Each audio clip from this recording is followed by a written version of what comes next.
pray for. So we want to call this a summer of prayer. I want to encourage you to pray.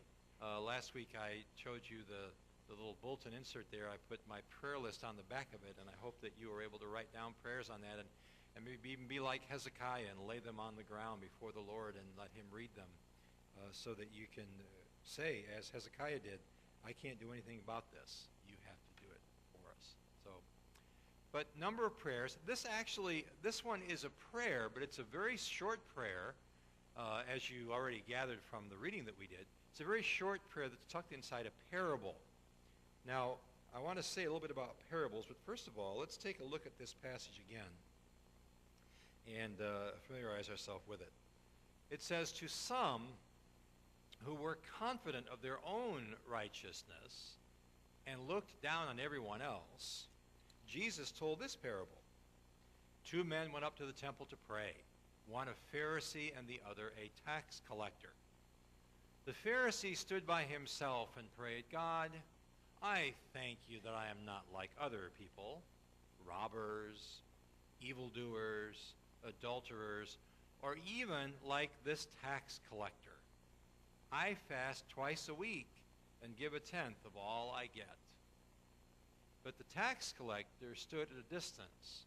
He would not even look up to heaven, but beat his breast and said, God, have mercy on me, a sinner. I tell you that this man, the tax collector, rather than the other, went home justified before God. For all those who exalt themselves will be humbled, and those who humble themselves will be exalted. Now, I want to say a couple things here about parables before we actually look at this one, just by way of some introductory material. Parables are fascinating things. They're one of the sort of signature teaching devices that Jesus used, albeit with a little bit of a qualification. I'll explain that in a minute. And they're some of the most vivid things that we remember. It's because they're stories, right? When you were young and growing up in Sunday school, you heard the definition of a parable, typically what? An earthly story with a heavenly meaning, right? How many of you ever heard that definition when you were growing up? Okay, a few of you did, okay? An earthly story with a heavenly meaning. In other words, it is used, in fact, the very word parable is actually not an English word at all. It's a Greek word, parabole. And it comes from 2 Greek words which mean literally to cast or to place alongside, to do a comparison. So you say, okay, well, what is the kingdom of heaven like, that sort of vast, unknown sort of thing? What's it like? Well, it's like this, and then Jesus would pick something. What's the kingdom of heaven like? Well, it's like a fellow who went out to plant seed in his garden. Oh, see it all the time. In fact, many of the people that heard Jesus say that probably did it. Right? So, okay, how is it? Well, there's the seed, and it lands on all different kinds of soil, and a lot of the soil doesn't receive the word, but other soil does, and it grows, and it produces fruit. What is the kingdom of heaven like? It's like a pearl of great wealth and great worth. What is the kingdom of heaven like? It's like a treasure that's hidden in a field. And a guy digs it up and finds it, and then he goes and sells everything he has and buys the field so the treasure can be his. All sorts of everyday life experiences that we can be familiar with. So, first of all, parables are supposed to surprise or even offend us. If a parable does not shock or offend us, then we are not really reading it properly. Now, here's the problem with us. We've heard the parables so many times that we don't really understand that aspect of them that's supposed to surprise us. So, in one of Luke's parables, we call it the parable of the Good Samaritan. That's a title we've given it. That's a title that's not found in the text at all. But we read about a man who went down from Jerusalem to Jericho. And if you know that part of Israel, it's an extremely dangerous place. It's sort of like saying a man went, down to the deepest, darkest recesses of some city where there's a lot of crime and violence. And he went down there and he walked along. And he fell among thieves. And the thieves beat him, leaving him half dead and all that sort of stuff. And we're told that the priest and the Levite both came along and they walked right past him. Really? priests and Levites are supposed to be good guys. Well, guess what? They walk right by him. So that's kind of a shock. And then he says a Samaritan. Now, we've heard the term Samaritan so many times that we don't appreciate its in historical context. We have a number of organizations there's one called Samaritan's Purse. You ever heard of Samaritan's Purse? Like gives to people that have needs, Samaritan's Purse. There's a group in Grand Rapids called Samaritan's Carriage, which is they take people who are infirm, can't walk, can't get around, and they pick them up and they take them all different kind of places. Take them to the zoo, and they have people that push them. Take them to the museum. They take them all kinds of places they can't go. So we've associated the word Samaritan with good people. Not in the first century, you don't do that. Okay? Now, part of it's like this sort of cultural animus that they have. The Samaritans were a people that lived in the northern part of the kingdom of Israel. They were actually sort of inbred with other nations. They were not of, quote-unquote, pure Jewish blood. They had their own version of the first 5 books of the Bible. It's called, not surprisingly, the Samaritan Pentateuch. There was a lot of ill will. There was a lot of violence that took place. John Hyrcanus, who was a Jewish king in the 2nd century B.C., he tried to force all the Samaritans to convert to Judaism, and they didn't want to do that. So there's a lot of animus, a lot of hatred that goes back for hundreds of years. And so to say to Jesus' audience, the good Samaritan, is kind of like saying the good prostitute, or the good mafia, or maybe better, the good pimp. That's a better one, okay? Or the good mafia attorney, who drives around in his fancy car, has his $1,500 suits that he wears one day and that's it, has alligator shoes because he is an attorney for the mobsters, so money's not an object. And his job is to get those people off and keep them out of jail. And call him good. It's a little bit like that when you say Good Samaritan. So there's 2 things about this parable that shock us. One, about that parable, is that the priest and the Levite just ignore the man who's seriously injured, and it's the Samaritan who stops and helps him. And by the way, where that point or that place of shock or offense is found is usually the point that the parable is trying to make. That's the idea that's being put there. Okay? So the Good Samaritan, okay, to the average Jewish person in the 1st century, Judea, a Samaritan was anything but good. I'm not saying that was the correct opinion. I'm just saying that was the opinion. When you mention a Samaritan doing a good thing, you're mentioning it into that particular culture. The fact that in the parable the priest and the Levite passed by the injured man, that's a surprise. Okay? That's not what you would have expected. So the parables contain that. Secondly, Luke has several parables in his gospel that don't appear in the other synoptic gospels, that is to say in Matthew and Mark. And here are, I'll show you some of them in a minute. In fact, it may surprise you, maybe not, that the Gospel of John, there are no parables at all. In fact, at one point in the synoptic gospels in Matthew, Mark, and Luke, we're told that Jesus spoke to the people in parables, and he didn't speak anything at all without using a parable. And he did that, we're told, to hide the message from unbelievers and to make it more plain to believers. So the Gospel of John, no parable. What are some parables that are unique to Luke? And there are a number of them.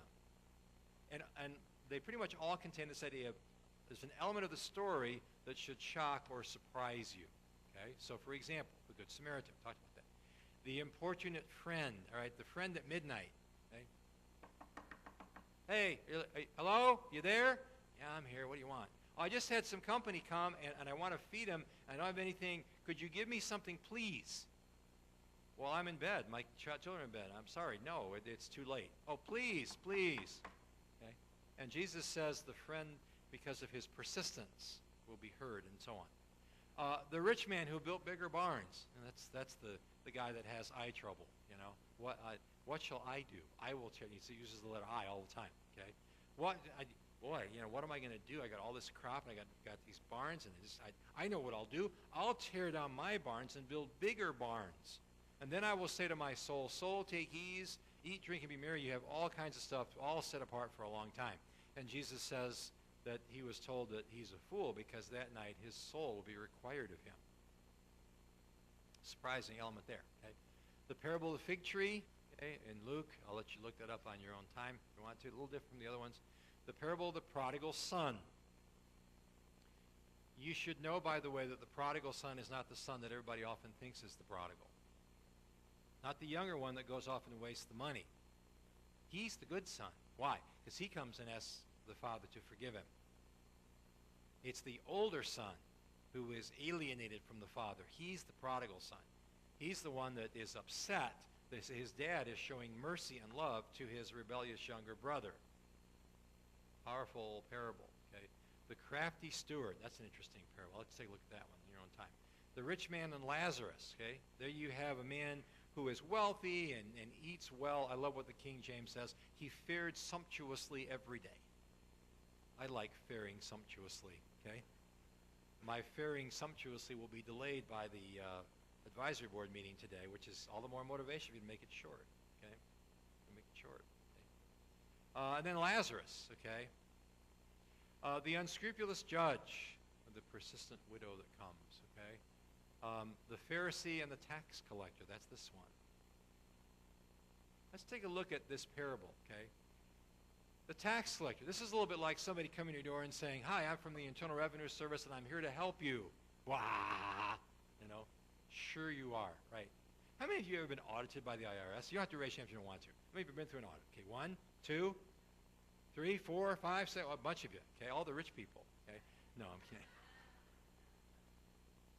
I was audited, it was probably about 35, no, not, probably less than that, about 30 years ago. And I hated it. I didn't like it. I mean, everything was fine. I did end up owing a little more tax than I thought, so I had to pay that. It was a little bit of a fine, but I didn't spend any time in jail or anything, okay? But, yeah, I'm from the IRS, and I'm here to help you, okay? We don't like IRS people. We kind of look down on them, and we think, they're in the business of taking my money, and we don't like it. Okay? So when this parable says there was a tax collector, you need to understand this was not like somebody that works for the IRS. This was much worse. Okay? People who work for the IRS, I believe that they're honest people for the vast majority of them. Okay, let's make that clear. It's just annoying. Who likes to pay taxes, right? Nobody does. Okay? But let's imagine what this guy, the Pharisee and the tax collector. The tax collector is not like an IRS worker. He's a lot worse than that. And here's the example. Let's pretend, for instance, let's imagine that you all are a province in the Roman Empire, okay? And I'm a wealthy guy, which I'm not, but I'm a wealthy guy, and I go up to the local Roman authority and I say, "Hey, got an idea. How about if I pay you money, to you Roman people, Romans, the Roman Empire, how about if I pay you some money, and in exchange for paying you a certain amount of money, let's say I'm going to pay you $10,000. And in exchange for, it'd be a lot more than that. Let's say $100,000, okay? I'm going to pay the Roman Empire $100,000, and then they will let me tax you for the next year. So I pay them. And then they don't have to send any of their tax collectors out, don't send any of their soldiers, nothing. I just pay them, here's 100 grand, here's 100 large ones. Let me tax these people for the next year. And you know what I can do? I can set the tax rate anywhere I want to. So I come around and I can charge you 3 or 4 times or more what normally you would pay. And so by the end of the year, I've made $500,000. That's nice work if you can get it. Okay? That's what these guys did. Not this guy, the tax collector in the parable. This guy was, you saw him coming, and it's not that you ran out and cussed him out or threw things at him. You avoided him. You didn't even want him to know you existed. This is what they would often do. They were called tax farmers. In other words, they would use this opportunity. And the Roman Empire, they were fine. Sure, go ahead, tax, knock yourself out. We don't have to put any of our people at risk. Then you go ahead. Now, can you imagine if that were the case, if I paid the Roman Empire $100,000 and I got to tax you all for a year, and I got to keep all of it, by the way. It's all mine, because they've already gotten their money, and I collected $500,000 from you. Wouldn't you just love me? No, you would despise me. And there are some of you who are younger and stronger, like James down here, who would probably knock me off if they got a chance. This is what, when he says tax collector, that's what you have to think of. A cheat. Okay? Now, when you think Pharisee, what do you think about with Pharisee? You think of someone who's a Jewish leader, someone who is a religious leader. Now, they weren't all this way. There actually were some good Pharisees. There were a lot of them that weren't good. But there were some that were. And so when the people heard this, Pharisee, they generally had a very good perception of Pharisees. Tax collectors, not at all. Not at all. So knowing that then, let's take a look at the parable and, there we go. And let's note the prayer that it contains. Okay? Here's how it starts out.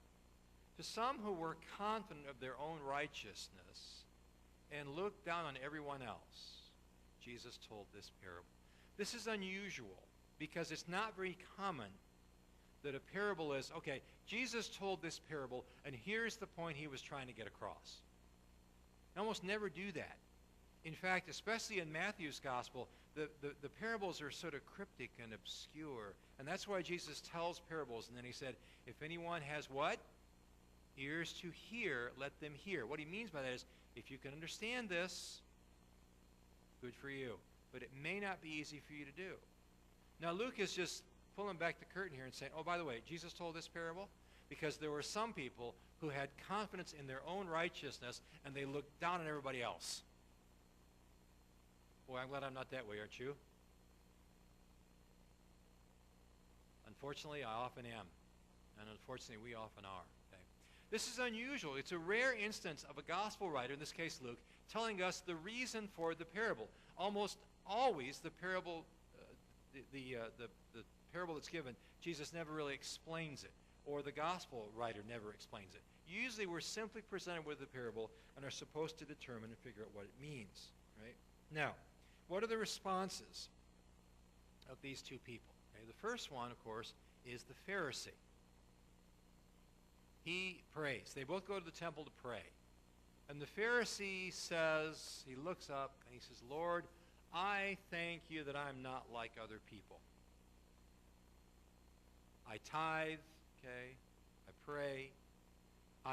What does he say? I don't, I'm not an adulterer, okay. So let me go back to the verse here and find it. Verse 11. The Pharisee stood up and prayed about himself. I love the phrase there. You know, basically he prayed to himself. God, I thank you that I'm not like other men, robbers, evildoers, and adulterers, or even like this tax collector. I fast twice a week and give a tenth of all I get. Guy had some insecurity issues, would seem. Or maybe not. Maybe he just is very confident, so he wants to brag, he wants to boast. But the tax collector, just think, tax collector, what is he doing in this story? The tax collector simply stands, first of all, he stands off to the side. He doesn't want to, he feels he's barely worth coming into the temple at all. And he doesn't lift his head up like the Pharisee does. He puts his head down. He beats himself on the chest. And he says, God, be merciful to me, a sinner. Now, if you and I had been there in that situation, we would have said, boy, you got that right. You are a sinner. You ought to be ashamed of yourself for what you've done. Remember Zacchaeus? Okay. If I have taken anything, I'll restore it 4 times. That's very much in keeping with the law of Moses. Okay. So you have the good guy saying, Lord, I thank you that I'm not like other people. I tithe. I'm not an adulterer. I don't do any of this nasty stuff. I'm not like all these other evil people. In fact, I'm not even like this tax collector over here. You know it had to be within earshot, right? And the tax collector is over there, and he doesn't respond to what the Pharisee says other than to respond to God. He won't look up. He beats himself on the chest, and he says, God, be merciful to me, a sinner. I want to suggest to you this morning that everything you are, everything you have, everything about you is because God was merciful to you, a sinner. God was merciful to me, a sinner.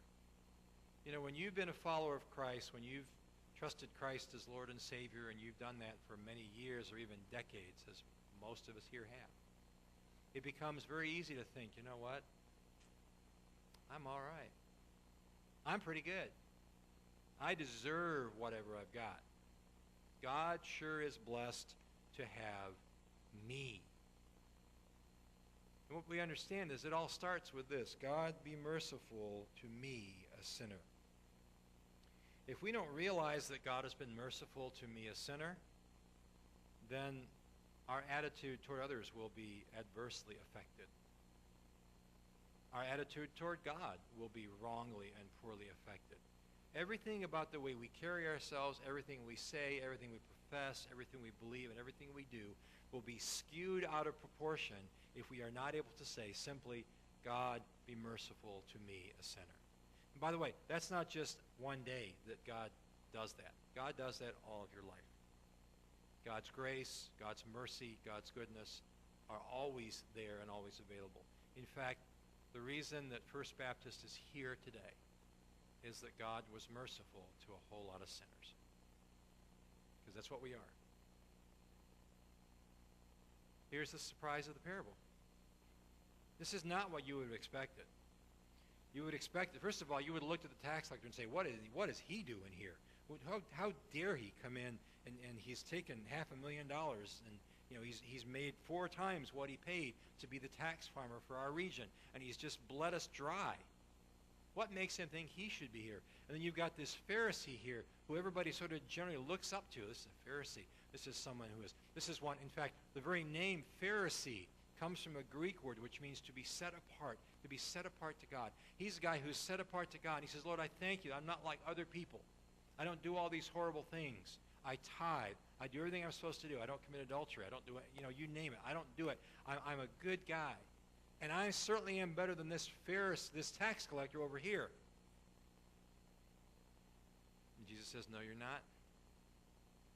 Not at all. So when you go out from this place and you encounter people who are lost sinners, understand that was you. In a very real sense, that is you. I understand we're saints. I understand that we're redeemed. We have the Holy Spirit. I understand all that.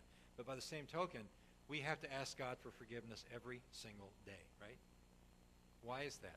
Because we need God to be merciful to us as sinners. That's such a simple prayer, isn't it? God, be merciful to me, a sinner. Not a very long prayer. Some of the best prayers are very, very short. I like Peter's prayer. Remember that long, lengthy prayer when he was trying to walk on the water and he started to go under, and he took time, he got down on his knees and everything, he opened his little prayer book and found the longest prayer he could, and he said, oh Lord, blah, blah, blah, He said what? Lord, save me! Now, I want to suggest to you that's a very heartfelt prayer. Okay? It is a very serious prayer. Okay? He meant that when he prayed it. So the prayers are very, very short. They can still be very good. God, be merciful to me, a sinner. The very fact that we are who we are, where we are, what we are, is because there was a day, and there continues to be every day, the fact that God was merciful to you and me, a sinner. That's it. The surprise of the parable. The tax collector's prayer should be our attitude. Just like the younger son that ran off and spent all his father's money on stuff, okay, that was just utterly wasteful. And when he had nothing, he was reduced to feeding pigs. This is a Jewish kid, by the way. He's reduced to feeding pigs, and he's starving, and he's got to the point where the pods, where the pigs, you ever see what pigs eat? I mean, I saw what pigs ate once, and I just gave up eating bacon for like a day or so, okay? Just for about a day or so, okay? I mean, they throw them rotten stuff, they throw garbage, and this pig's laying there in the mud, it's chewing away, and just, this is awful stuff, okay? And he's starting to look at this stuff, this slop, this pods that he's feeding the pigs, and you know what? It starts to look good to him. I'm not a potato salad guy. Okay? I don't like potato salad. I just don't. I don't know. I'm sorry, I don't. Okay? Just like I don't really care for anything with pumpkin in it. I don't drink coffee. Autumn is a really awkward time for me. Okay? Have I ever been so hungry that a piece of pumpkin pie actually looked good to me? Not yet. Not yet.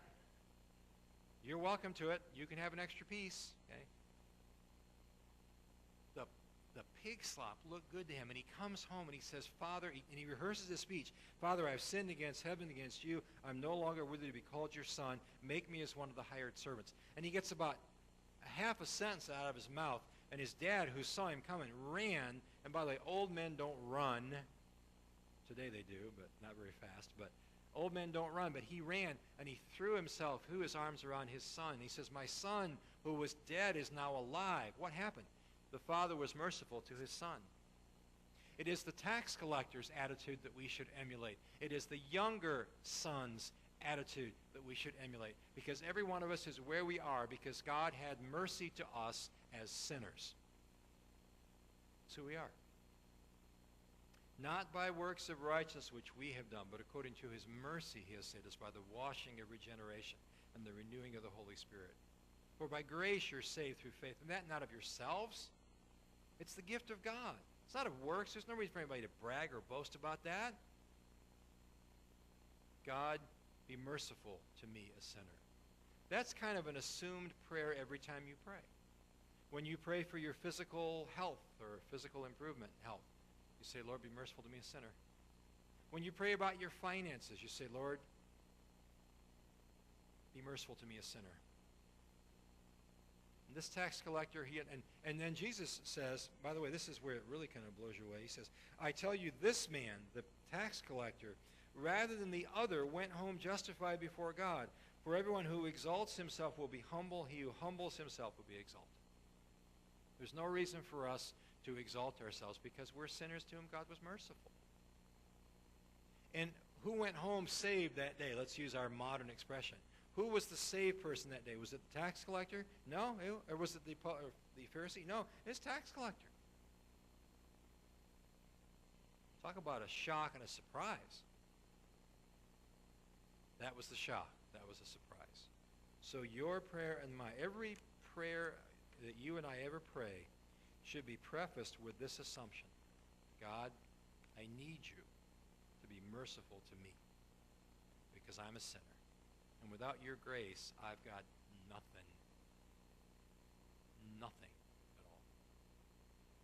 So all the things that God has blessed you with, and God blesses you for being obedient. I understand that. But realize that it all ultimately stems from the fact that God was merciful to you in your sin. Let's pray. Father, thank you for the truth